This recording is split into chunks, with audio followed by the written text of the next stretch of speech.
I'm interviewing 3 teenage entrepreneurs today, and they're going to share their success stories. The first one is a junior in high school whose business is topping out at almost $250,000 a year. The second is a 14-year-old who is already on his way doing hardscaping.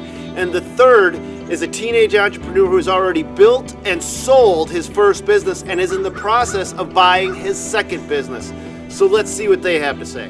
Now I'm with Cullen Green. When he was 14 years old, he owned his first 2 pickup trucks and had to pay someone to drive them off the lots for him. He's now 17 years old. He's a junior in high school, and he's running 3 full-time landscaping crews year-round. Cullen, we want to know, how do you balance work and school? So when I first started, I was in middle school. I would just work on the weekends and the evenings and stuff like that. But once I got into high school, I figured it was more serious. So I was able to, in my sophomore year, when I really started to ramp things up and I had a crew out full time, I needed to get out of school earlier in order to work a lot more. I was able to incorporate a work release program my sophomore year of high school. I left at like 12:30 every day, and now I'm a junior and I actually leave at 11 o'clock every day. So every year it's reducing more and more. Next year I'll be a senior and I'll only be there for 3 periods a day, 3 to 2 periods a day. So I'll be out of school by 9:30 in the morning. But also, you have to stay on top of your credits. I also go to night class twice a week at a local community college. I take 2 classes a week, business courses, which incorporate my high school credits, and they also incorporate into college credits too if I want to fulfill like a business degree or something like that. So just staying on top of credits, working with the school. A lot of schools have work release programs. Mine doesn't, but I was able to incorporate one, luckily. It took some time, but we were able to pass it through the school board. If you work with the school, usually they'll give you some leeway. Just to be clear, you're not dropping out of school, you're working and staying in school and actually applying credits towards further education later on down the line, aren't you? Correct, yes. If I do want to go to, take a degree at a college or any type of thing, I do have credits available to use. Nice.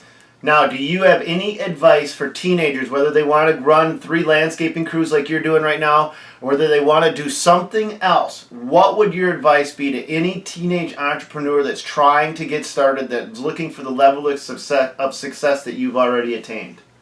My advice would be that it doesn't matter who you are, how old you are, age is just a number. Anything can be done if you put in the time, put in the effort, and you really want it that bad. It's as simple as that. It's all about determination and success that you want and setting goals, and anything can be achieved. Colin, you are brilliant. Age is just a number, and money doesn't care how old you are. I've said it time and time again. We've got 14-year-olds that are starting their own lawn care landscaping businesses. You started, how old were you when you started, Colin? I had my first client when I was in 5th grade, so been a while. I started taking a salary this year, which was pretty nice. You don't really get to do that when you first get started, but you have to pay yourself no matter what. So financially, the business is doing very well. My goal is to keep my debt down, buy new trucks. That's one of my things this year. I have some older trucks, so I'm going to incorporate a lot of new equipment, minimal breakdowns into my fleet, but at the same time trying to pay cash for a lot of those things. Let's be clear what he means by fleet, guys and gals out there. He has 6 trucks running right now. 6 trucks, skid steer, multiple trailers. We're looking to buy another skid steer this year, CDL dump truck. So quite a few trucks to incorporate into a pretty large operation on a day-to-day basis. And there's something I have to point out. This is your business. Your mom and dad did not start this business. You did not take this business over. Correct. You started this business. You and you alone built this business up, didn't you? Correct. Built it basically from the ground up, and that's what people always ask. I built it from the ground up, and we deliver a product. We're going to build it from the ground up. We don't use subcontractors or anything like that. We do the work. We are always there. Green Landscaping. And where are you located, Colin? We're located just inside Pittsburgh, Pennsylvania, just north. Right from north from Pittsburgh. Look up Green Landscaping. You got landscaping you need done. This is the guy. This is the guy. All right. We've got Jonathan O'Malley with Yard Work Services on today. What, as a 14-year-old business owner, can you tell us your story real quick?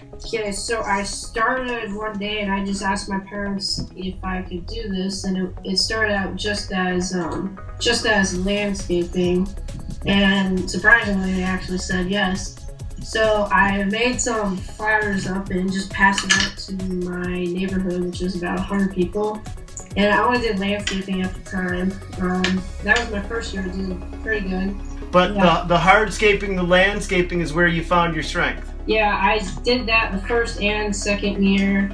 And then the third year, which was this past season, I bought myself a 22 Toro and started doing mowing. And I printed up about, I think it was like 500 flyers.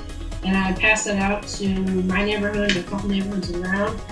And I also used the Nextdoor app. I got about 18 lawns from that, which really surprised me.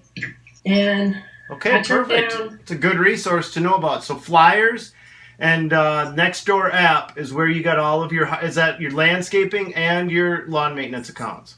Yes. Perfect. So that's something that you guys and gals out there that you can do as well.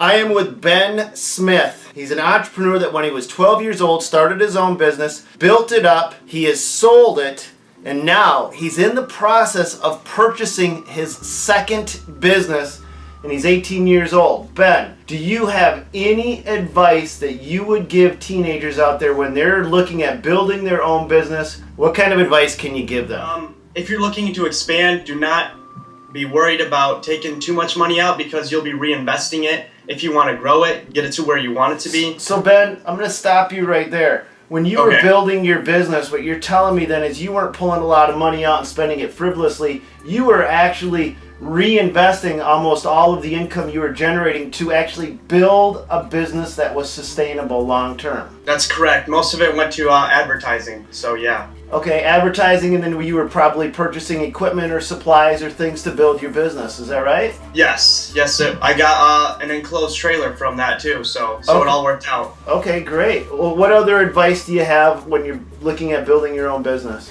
Be on time. You know, they say that being early is on time and being on time is late, so always be right on time or 5 minutes early. That's a great first impression. Yes.